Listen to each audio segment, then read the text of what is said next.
Hello, my name is Marcus and welcome to Tabletop Reviews. It is once again a Monday, and which means I'm once again having a look at a ticket ride. Rails and Sails. Very big, probably the biggest box ticket ride there is right now. It's not counting the 15 and 10 year anniversaries. About where you both have your trains and also your boats. Very interesting. So let's quickly head to the table and see how it's set up and played. Alright, let's set up this massive thing. I'm actually gonna have to put these down here, not on the table, because the main board here is very big. It's very big.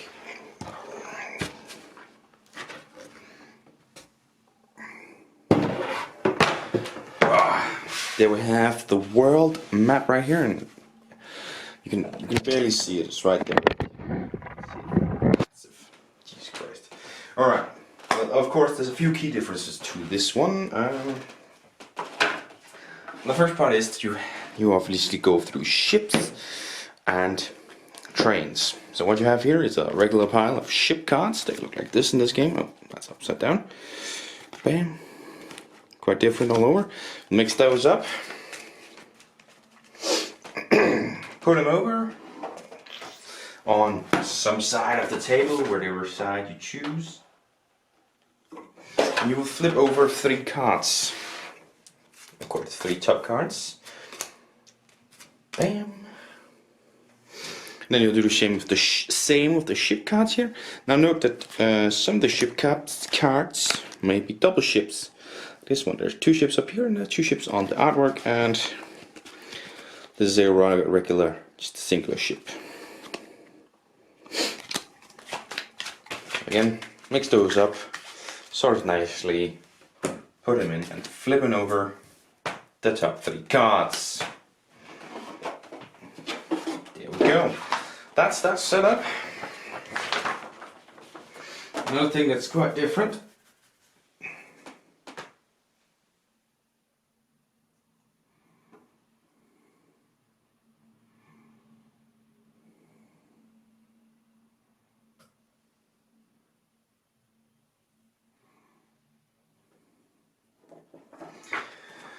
Another thing that's quite different is the starting hand, as you actually get 7 ship cards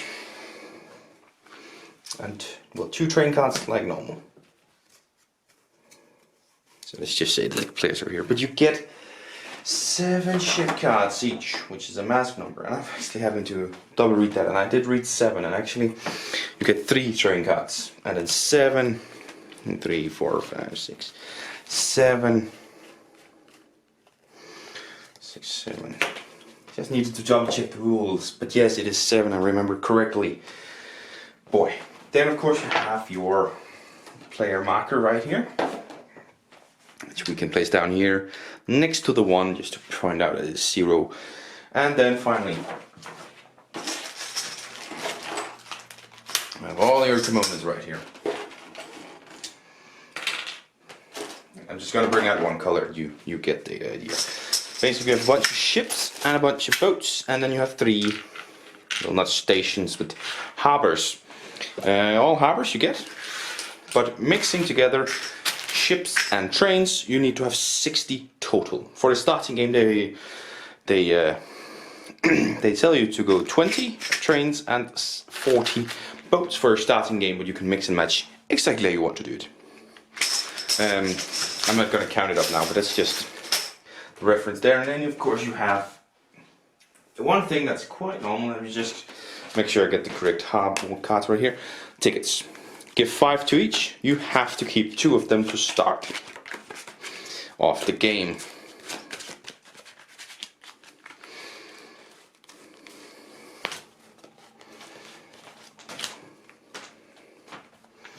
And these will go for a mixture of different routes where you move across, you know, over boat and train to get to wherever you're going. Alright. Boy, that's a lot here. Now, the main part of the game plays as normally. You can either draw 2 cards from your piles over here. You can choose to draw 1 of each. Of course, not this one, as this is a multicolored one. So it counts for all. If you draw that, you would only get the 1. But you would draw these 2, you would draw both pinks here, both yellows here. However you want to mix that, you can draw 2. In total, you can play down a route. Again, it's just your boats and your train cards to put down a route and score points for it. Let's say I played down, what a terrible starting hand. Let's say I played freaking this one just to get some stuff on. So boats, get it started.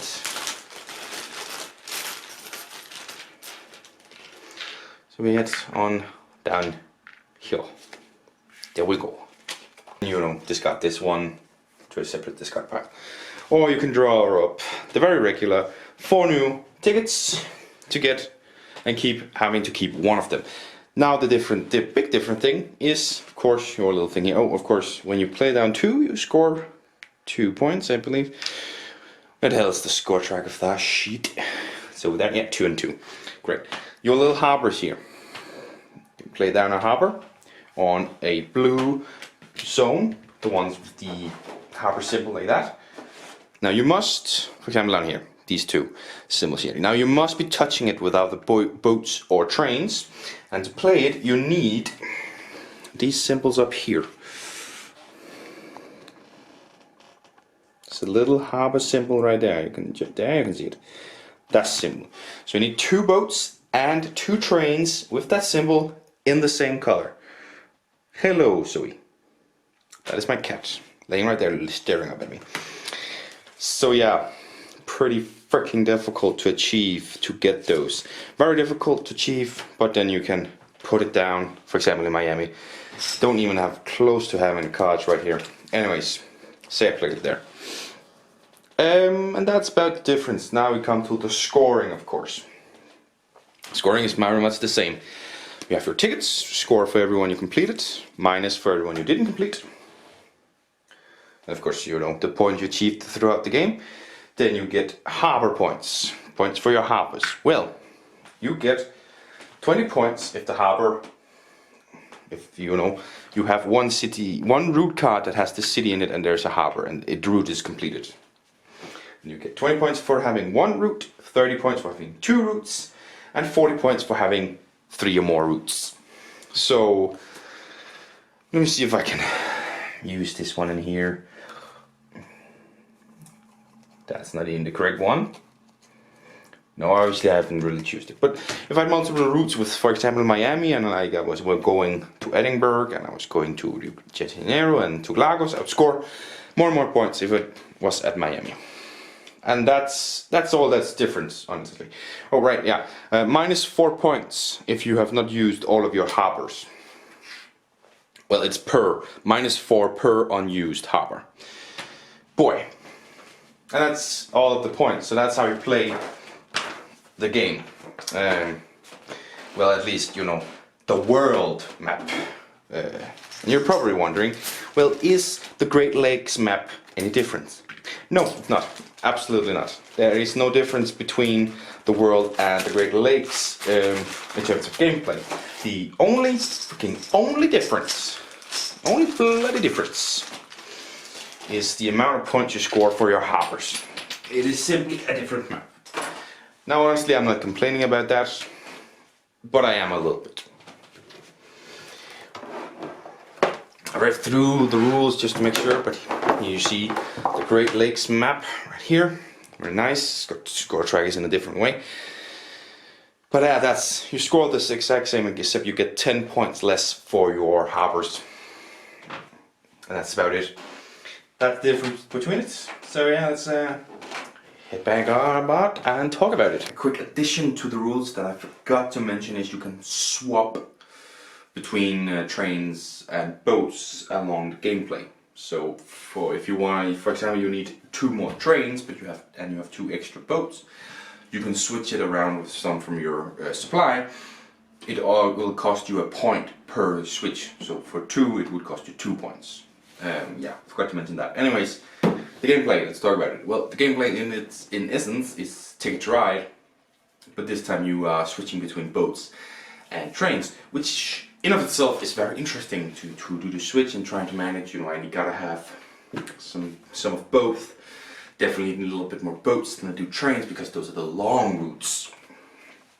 And otherwise, also why they recommend you starting with more. So that in of itself is pretty interesting. You know, a twist to it with the boats. Of course, you could have hoped for a little bit more difference between the two maps. It's, you know, it's the same gameplay, it's just less points. So that in and of itself, you know, is pretty interesting. But then you add the harbors, which are also fairly interesting, giving you a way of scoring points and give you minus if you don't get all of them played. Fair enough. No, because the harbors bring an extreme level of luck. Like Dig Ride has a little bit of luck depending on the route you get and the cards you get, but you can kind of negate that by planning out your turns a lot, and which is quite possible even at high play counts. But adding the harbors adds so much luck. First of all, you need those harbor symbols on the same color. That's 4 symbols, 2 of the same color. That's pretty freaking difficult. That's difficult, you know. So you end up drawing a lot of cards just to get those, and then you have the fact that they score more points for more routes to the same city. How often can you say you have routes in the same city? Because I can't say that all of the time. Sure, I can say it. I've had it happen, but all of the time, every single time, all of the time, every single time. That when we played one game, my girlfriend was well lucky, and she got 3 routes in the same city, and she of course put a harbor in that city, because of course she would. I got one where I got 2 to that same city, so I was quite fortunate, and I of course got that, and I scored some points through that. She was then fortunate enough to get another one where she had 2. So all of a sudden now she's sitting with fucking, what is the points? 14, 30, 70 points. I'm not selling 30 points because I was unlucky. Nothing to do with the gameplay. You know, I played my cards to the fullest, fulfilled my routes and did it, but she was just lucky enough to get them. Because I of course put my harbors out other places to just score 20 points. And she put out her last harbor as well to score just 20 points, I believe. So she in the end got away quite a long way with that. Now she ended up winning also because she had some better routes and some, you know, longer points, giving her more points than me, but she ended up winning. Not because of that, but it very much felt like it was because of that, because she scored so many more points than me purely because of luck. And I can easily see a game very close, you're getting a lot of routes done and you're very close in it, but that harbor can change it all because he was lucky enough to get 3 routes out of the same harbor city.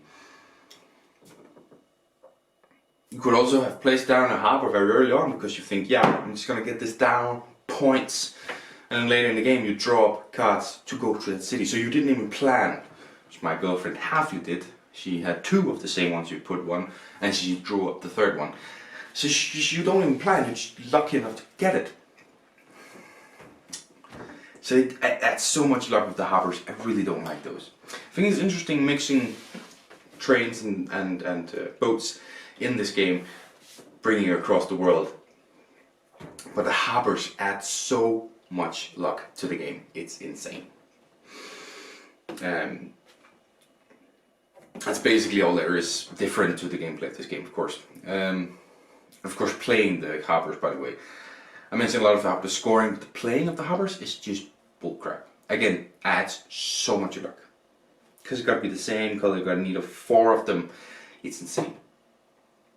I could understand if it was like 2, then as it was started off with 1 of each, then 2 of each, then 3 of each. Building up on it. Or maybe it shouldn't be the same color, but it is. It's 2 and it's the same color, and that's very difficult to achieve. If you also want to achieve some routes, and all of a sudden before you look around, game's over, you haven't done it because you weren't lucky enough to draw the cards, to play them, or to score enough points from them. It adds so much luck and I hate it. But if you talk about components, well, the trains are about where they usually are, and the markers and the cards, and the board is huge. It's freaking, it filled up so much of the table. Jesus, it's really big. I mean, I've gotten it cleaned up now, but when we initially played it, we had an extra table sitting here with the board, because otherwise we couldn't be here. I've gotten it cleaned up now, mostly. But the board is the high quality I expect from to write games, the cards, the quality I expect.